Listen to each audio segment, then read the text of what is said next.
Pemagangan itu adalah konsep pelatihan, tetapi pelatihannya di dunia kerja, artinya di industri langsung. Dan didampingin oleh pembimbing yang memang berkualifikasi atas kompetensi yang akan dilatih. Memang pemagangan ini agak rumit lah ya di awal, karena ini menjadi indikasi terhadap upah murah.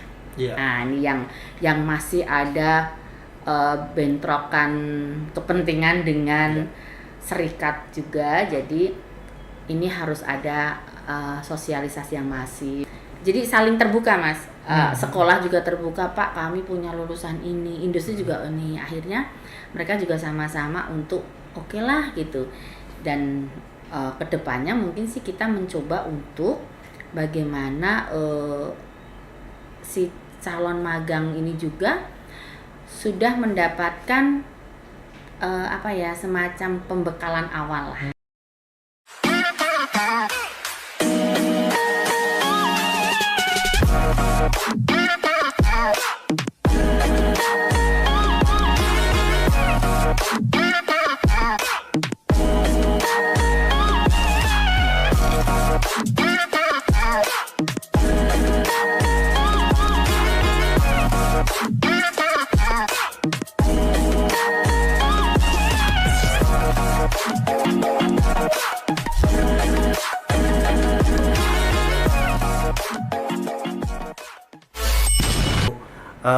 Ngomong-ngomong, kita mungkin mengerucut nih Bu kepada seksi yang sekarang Ibu emban gitu, seksi pelatihan dan sertifikasi tenaga kerja. Betul. Boleh Bu mungkin dijelaskan itu apa sih Bu?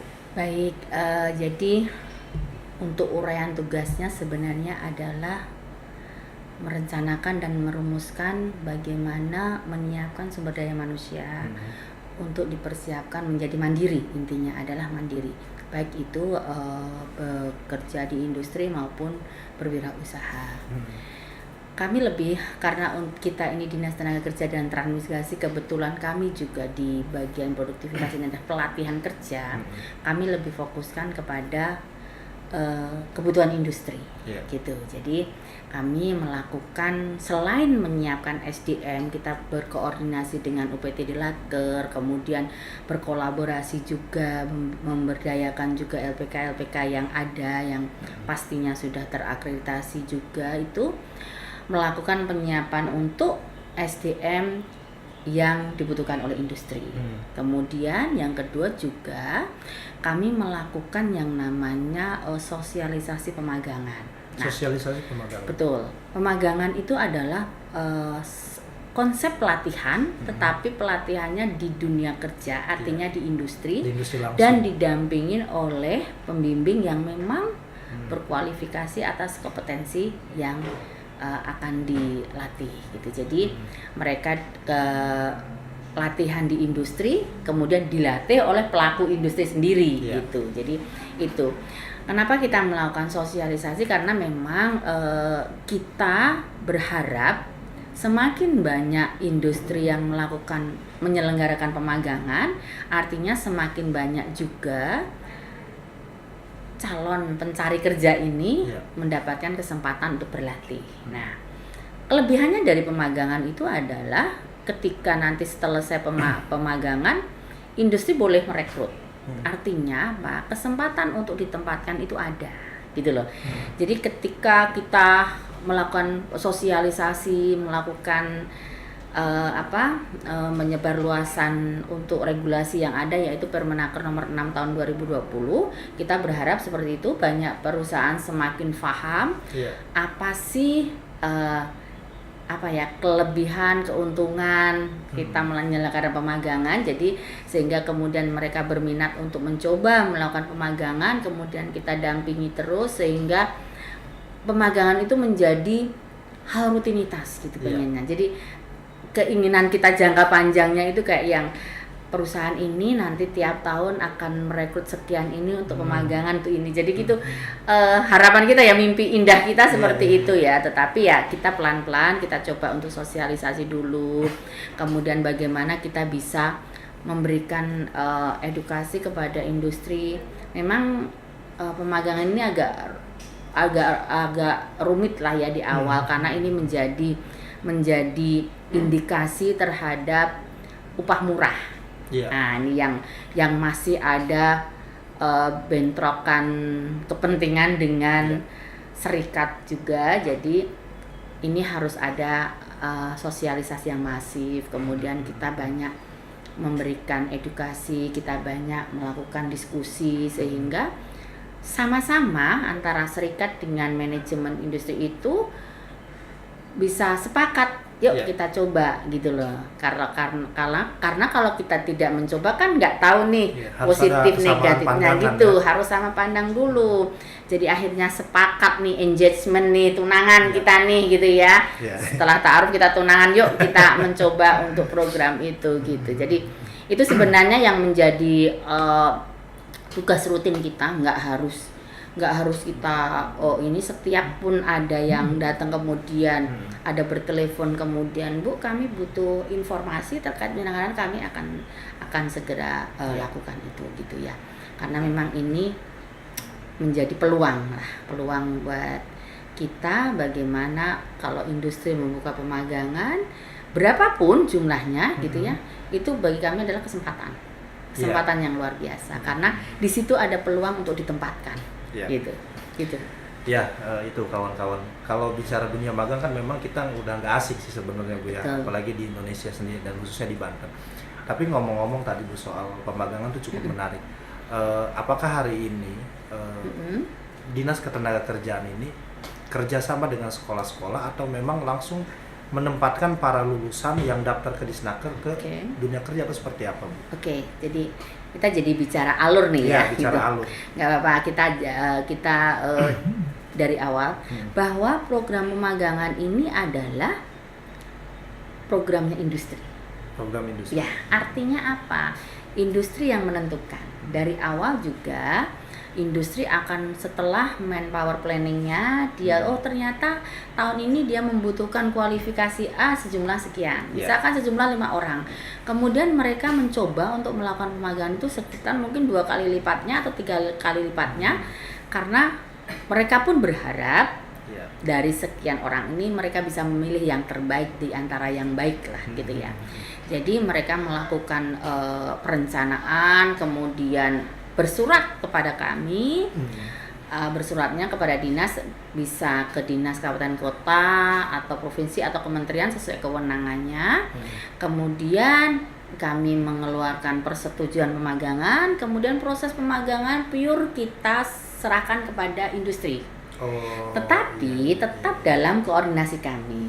Biasanya juga industri, Bu, kami bekerja sama dengan BKK ini. Kami silahkan, tidak apa-apa. Bu, kami bekerja sama dengan Karang Taruna, silahkan. Ya artinya kami tidak ada intervensi lah ya Mas ya. Tetapi kami akan selalu mencoba kalau ada peluang itu BKK kita coba libatkan di situ. Banyak juga yang industri memang sudah klop lah ya sudah ada chemistry dengan BKK gitu. Kadang-kadang sudah Bu kami dengan ini, jadi alhamdulillah sekarang juga sudah ada juga, jadi saling terbuka Mas. Sekolah juga terbuka, Pak kami punya lulusan ini, industri juga ini, akhirnya mereka juga sama-sama untuk oke lah gitu. Dan kedepannya mungkin sih kita mencoba untuk bagaimana si calon magang ini juga sudah mendapatkan semacam pembekalan awal lah gitu. Jadi anak-anak yang belum lulus SMK itu mungkin sudah mendapatkan pembekalan awal bagaimana pemagangan di PTA gitu, seperti itu. Setelah mereka melakukan perekrutan, bekerja sama dengan siapapun, kemudian di dalam industri tidak semua persyaratan itu tertulis di Permenaker. Karena kembali lagi kalau memang industri memerlukan misalkan tinggi badan, misalkan penampilan harus terbaik, harus menarik, kemudian itu kan bagaimana kebutuhan dari industri. Itu persyaratan ada itu fleksibel lah. Fleksibel dan di kami juga tidak bermaksud untuk diskriminasi, Iya. tidak bermaksud seperti itu, tapi memang misalkan tinggi badan sekian, bukan bermaksud diskriminasi, tetapi memang apa persyaratan. Ada kebutuhan. Ada kebutuhan. Mesin itu tingginya sekian. Kalau Iya. tinggi orangnya di bawah Di bawah mesin, standar mesin itu agak repot dan mungkin secara teknis produksi bisa terganggu seperti itu. Nah, setelah mereka melakukan perekrutan, dipersilahkan mereka melakukan proses pemagangan dari sisi teori dan praktek, dipersilahkan sesuai dengan program pemagang yang ada. Setelah evaluasi boleh mereka merekrut.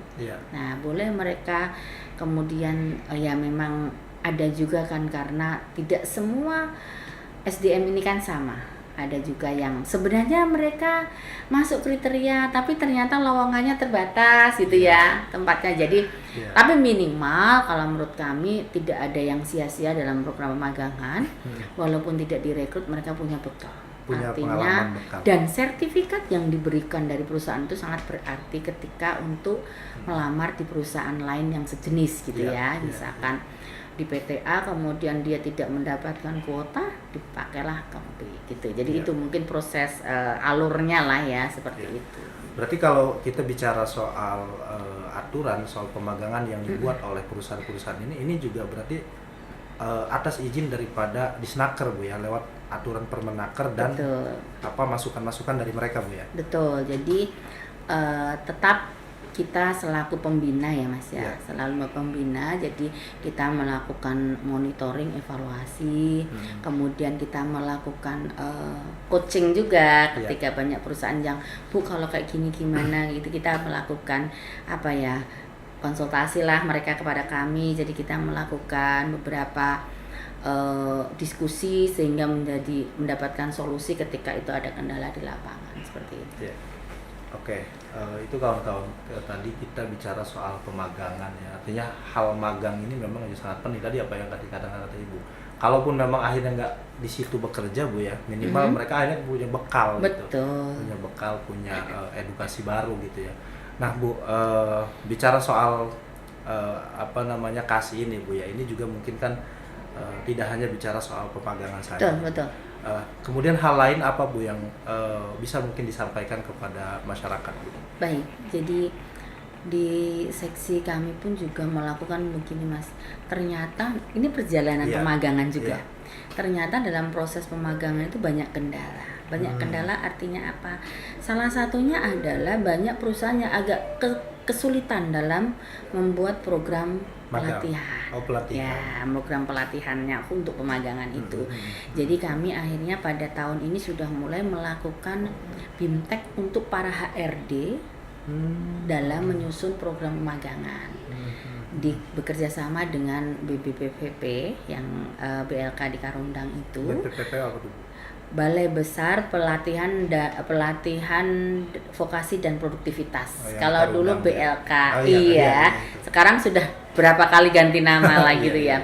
Jadi itu kemudian karena memang awal-awal mungkin kami bisa handle ya, 1-2 perusahaan Bu kami kebingungan, kami bisa handle, tapi semakin kesini semakin banyak perusahaan yang membutuhkan, kami pun sudah nggak bisa handle lagi. Jadi akhirnya kami coba untuk melakukan BIMTEK, minimal para HRD itu mempunyai mempunyai konsep dulu.